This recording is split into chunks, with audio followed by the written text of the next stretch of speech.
was there. She was sitting under Dad. He was teaching her, and my mom.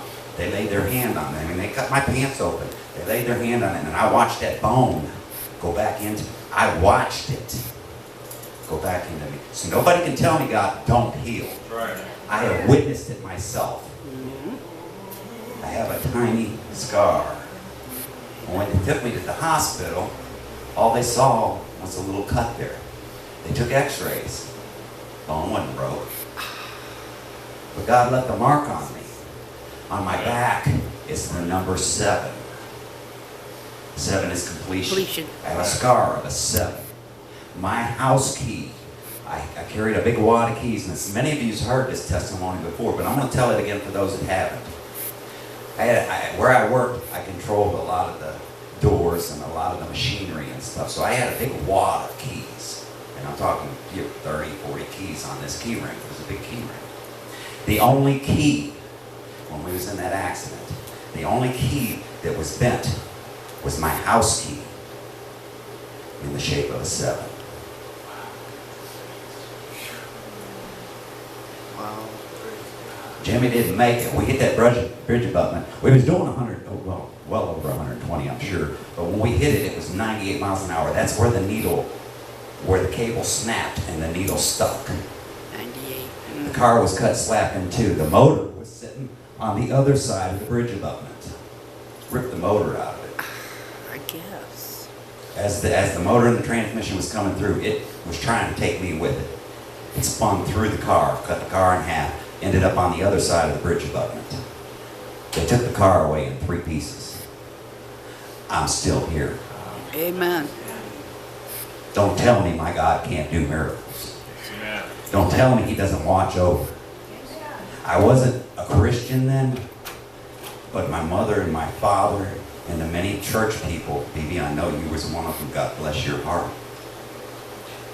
The many prayers, Gail, many others that's prayed for me. That's what kept me. God, for some reason, had his hand over me in that car. Yes, he did. Jimmy didn't make it. He died 3 days later, which is another one of God's numbers. Daniel Howard ended up getting killed in front of CC's bar a few years later. Someone ran him over, mistook him for somebody else. We was the 3 that was in the car. So nobody can tell me God isn't real. You're forgetting a part of that story. What's that? What did your father tell you before you left him? I don't remember. Your father told you not to go because Oh, yeah. he felt that there was Yeah, something bad. that's right. That's right. My father told me and Jimmy both. We was sitting on the steps in the alley. If you know where the old church is, I don't know if you know or not. The alley there was some concrete steps. We was sitting there before we had left, and my dad came out and he told us that he didn't feel right. There was something not right. You know, you boys don't need to be going. And we was headed to Jimmy's dad's bar on the east side, off of Pershing. And we was going to go over there. You can imagine what we was going to do. Party. Okay. But and we had bought some beer and had it in the car and just popped the top. Didn't even, maybe took one drink out of the beers when this happened. So God knows, and I believe I'm here today because I'm Here today. physically here today. I'm not there. I'm physically here today. And I believe that was God's purpose. To testify. And I'm gonna follow through. Whatever God, wherever he needs me, whatever he has me do, I'm gonna do. I just feel that in my spirit. That's what I'm to do. Amen. So I'm gonna let Mike go ahead, and I'm done with my testimony. But I had to get that out because I wanted people to understand out there in Facebook land. God is real. He does perform miracles. I'll tell you one more miracle before I let Mike take over. My niece, Mercy, my sister Roxy's daughter, when she was born, she had feet that curved in. The one curved more than the other.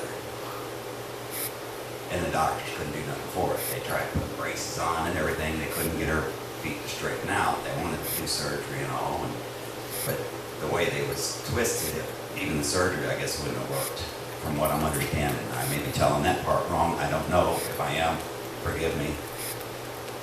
But I do know that my sister came to church one morning, or one evening, and was crying and told Dad, I don't know what else to do.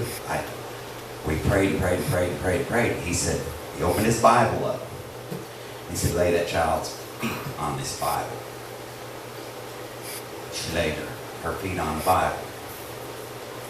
And as he prayed, glory to God, hallelujah, her feet straightened up. That girl walks. They said she'd never walk. She walks. She's alive today. She's still alive today. She lives in Pennsylvania. She walks.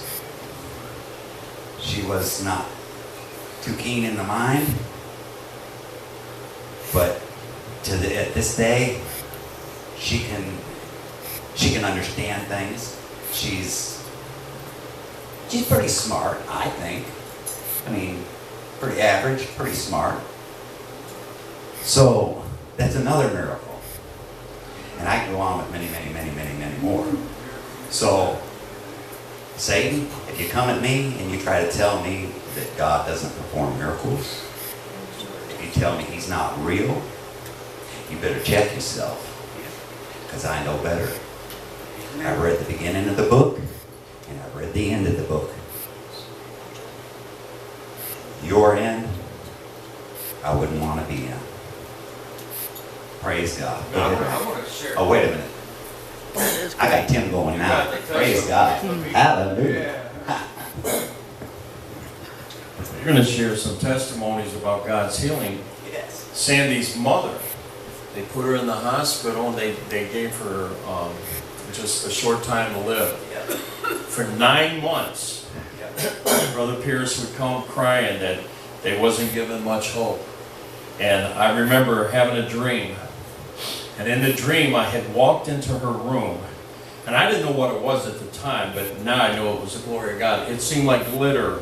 Everything, it wasn't like glitter, but it was like glycerine. You know what I'm talking about? Everything was just, it was just, like sparkly. And, Sparkly. The whole atmosphere. And I could hear the song by the Happy Goodman, Rise and Be Healed. Yes. And so I testified about that in church. And it seemed like whenever God would show me something, he always showed Sister Connie and Sister Annette, Anita the same thing. They said they had a dream similar to that.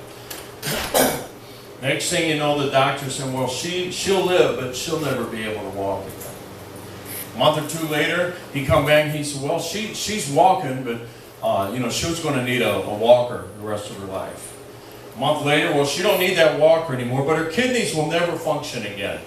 A month later, well, her kidneys are functioning now. And after 9 months, she went home completely healed. Yes. But she told me years later, she said, I've never been able to feel my feet since then. She said, I walk by faith. That was just a reminder. See, sometimes God leaves a scar. Yeah, So he'll remind you of what took place. exactly. And was diagnosed about 3-4 weeks ago with cancer. She had a place under her breast, about that big, and she had a place on her thigh, inner thigh, about the same. She said, the inner thigh, we prayed. I laid hands on her and prayed with her. The place on the inner side is completely gone. She sent me a picture. The one under her breast is about like that. Shrunk.